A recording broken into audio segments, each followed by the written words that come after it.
พี่น้องครับอุ่นเขาไล่ปลาเขากันนะครับเนาะ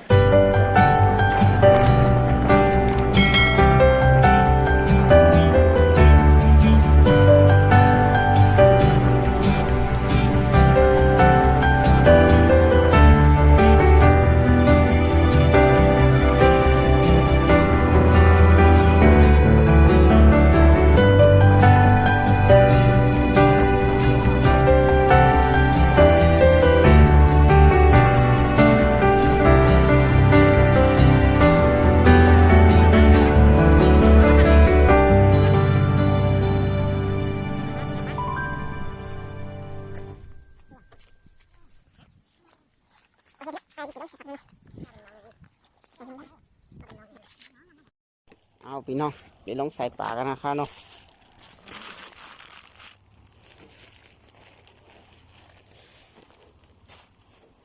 ใส่ปลากันนะครับเนาะ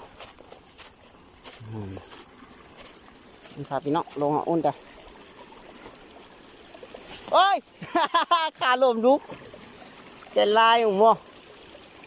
เอาวุ้นไว้ขานนโกเลง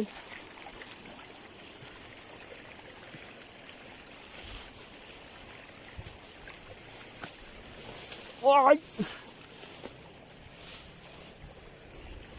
โอ้น้ำลึกจะหล่ะ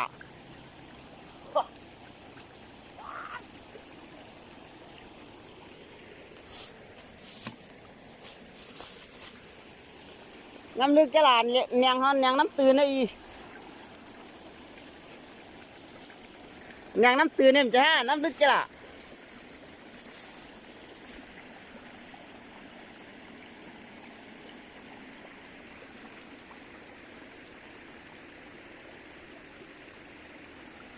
อ๋อน้ำลึกก่อนเนาะน่าในน้ำลึก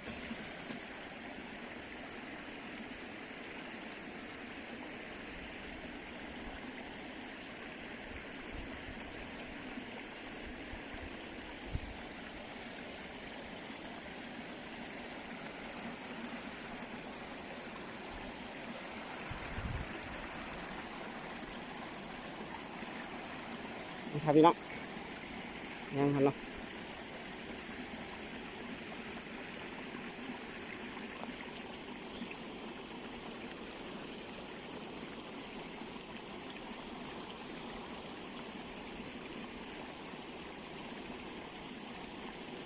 พี่น้องไปตัวกรรมพอไล่ป่าพอเอาป่าย่องไปย่องกันแข่งกันเนาะเอาพี่น้องเดี๋ยวลงหัวเขาเนาะอุ่นได้ลงในน้ำมั้งคะนะลงใส่ในน้ำมั้งคะลงใส่แนงมาค่ะไปจ้องกันค่ะ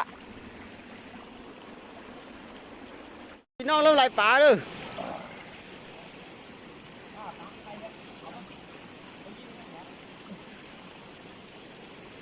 เริ่มไล่ป่าพี่น้องป่าตีแล้วค่ะกำมาด้วยป่าจริงๆเนาะ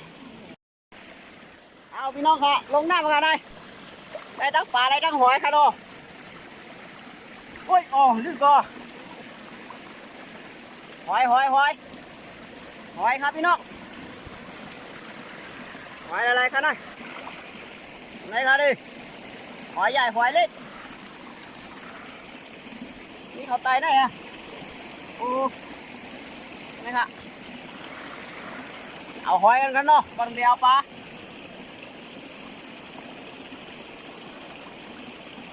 หอยเอาตุ๊กไปแล้วอ่ะโอ้คนนี้พี่น้องหาหอยหาปลาหอยก็ลึงปลาก็ลึงฮะ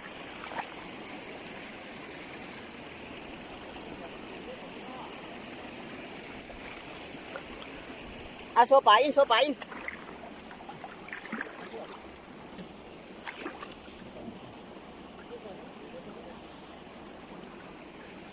พี่น้องกำไปตื้อปลาขนอขาลงน้ำรับทราบขนอน้ำฝนตกน้ำโอเคกำตื้อปลาค่ะพี่น้องค่ะอุ่นเขาไล่ปลาเขากันนะครับเนาะกินแดงค่ะปลาลึงค่ะพี่น้องในขณะมาคอยเขาก็เมื่อกี้อะไรใส่ถังเลยเนาะถังกลมลงเลยนะโอ้ตัวใหญ่ๆครับพี่น้อง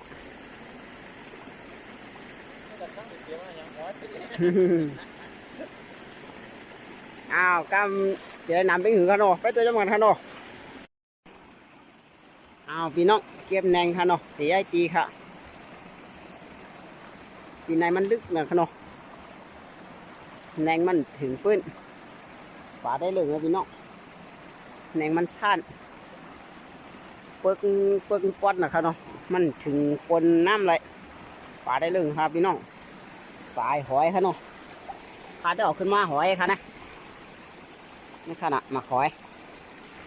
ฝาได้มีตีเขาเนาะได้อยู่ครับ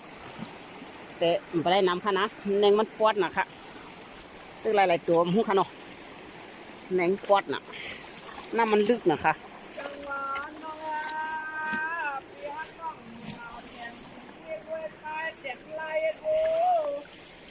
อ้าวเลยครับพี่น้องปลาขาวเนาะตัวข้างดีๆย้ายตีขึ้นบนค่ะเนาะแล้วอะไรตัวข้างในต้องมาคอยได้นำไว้โอ้นี่ครับมาคอยเอาตามขึ้นตัวตั้งบนบนค่ะเนาะปลาขาวได้ตัวใหญ่ๆครับ